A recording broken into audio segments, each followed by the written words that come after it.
Member for... Thank you, Madam Speaker. Thank you. Member for Fong Lim. Thank you, Madam Speaker. Reducing crime, rebuilding the economy, restoring lifestyle. Very easy to say, very hard to do, all of them. And we acknowledge that on this side of the chamber. But what we are doing is genuinely following through on plans to realise those aspirations. They're not motherhood statements, they're not political slogans, they're part of an actionable plan, and we are following through on legislative amendments to deliver on that strategy. Now, my learned colleague, the Treasurer, has already articulated some of the first tranche measures we are employing in the economic space. And I just want to draw reference to a couple of those items again, noting how significant they are. The home build scheme, which we are already discussing the details of in detail, is critical to the Northern Territory's economic rebuild. We're in the middle of a housing crisis nationally, and the Northern Territory is not immune to all of those pressures. The key factor here is that what we are seeking to do is stimulate supply. And economists across the country will agree on very little when it comes to what to do with dealing with the housing crisis, but they all agree that we must stimulate supply. And that is why our grants are targeted at people building new homes. It's also worth contrasting here that when we came out at election time with a plan to stimulate supply, we were immediately followed by the Territory Labor government trying to up the ante on our plan. Has everyone forgotten that part? And the difference was, where we were offering $50,000 to build a new home, the opposition, now opposition, was offering $60,000 to build a new home. But they missed the fundamental point. That's right, Leader of the Opposition. For Territorians only. That's right, you missed the trick on the fact that it's about stimulating growth and population growth. That's what we're doing. The eligibility on our side is for citizens and permanent residents to support population growth, because over 8 years you have overseen demographic decline. We have no workforce to build any of the houses. And we are going to be stimulating that population growth and that workforce support. Home build is of great significance to my constituents in Berrimah Northcrest.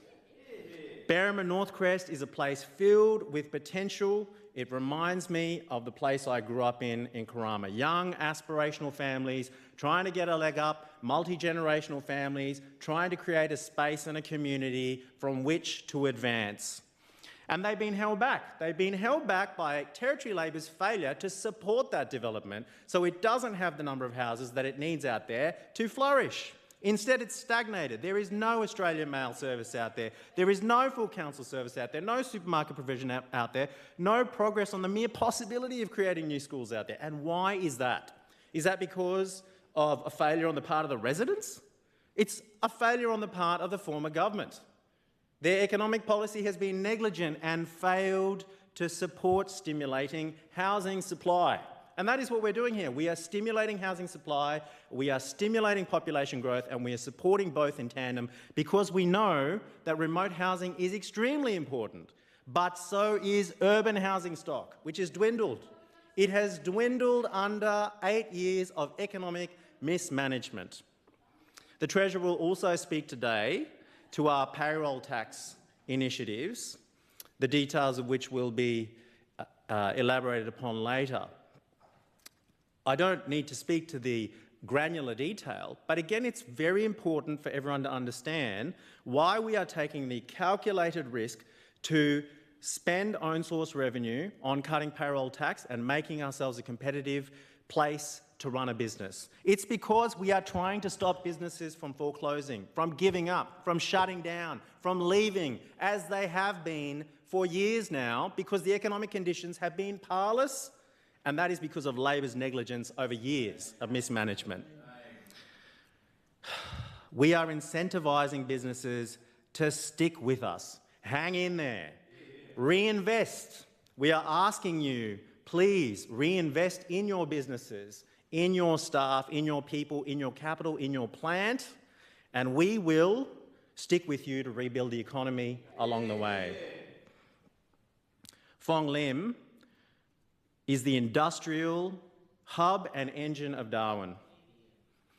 I represent more active businesses in my electorate than in any other single electorate in this House, through Stewart Park, through Winnellie, through Berrima, and I hope increasingly through Wishart, through East Arm, and all of the strategic industrial land that we have that has not been capitalised upon.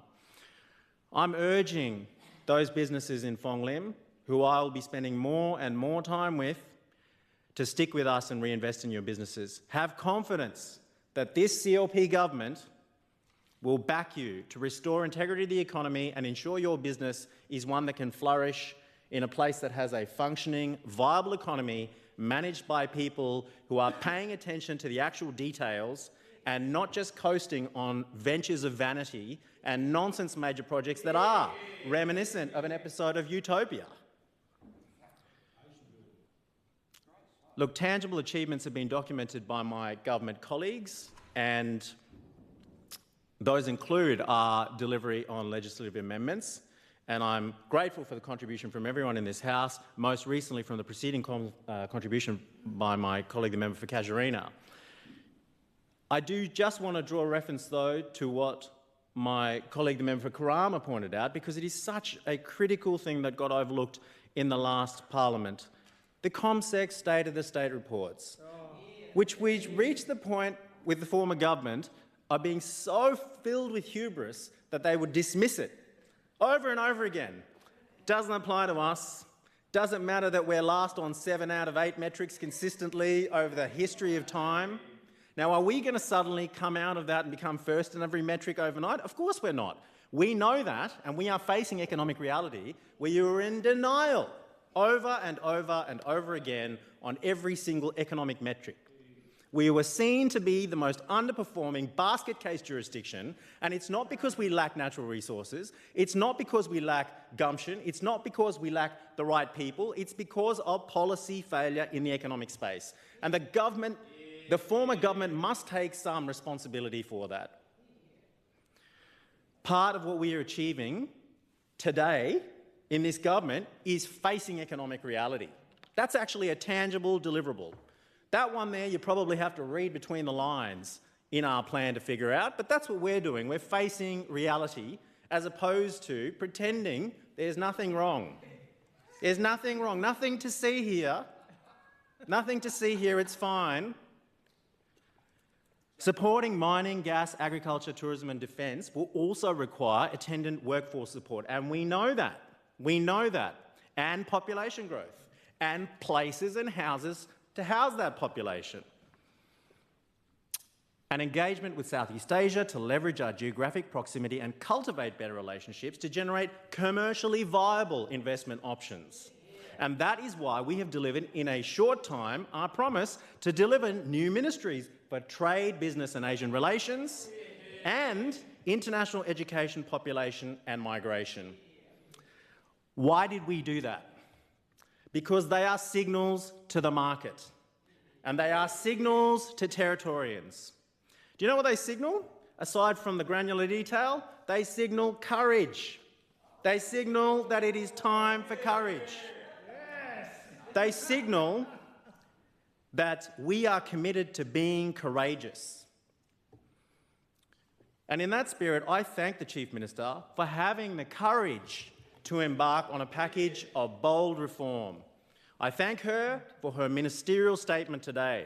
I thank my colleagues for giving weight to her assertions that we are delivering. And I look forward to our continued demonstration of continued courage from this strong 17-person CLP government with a mandate to reduce crime, rebuild the economy and restore our lifestyle. Thank you, Madam Speaker.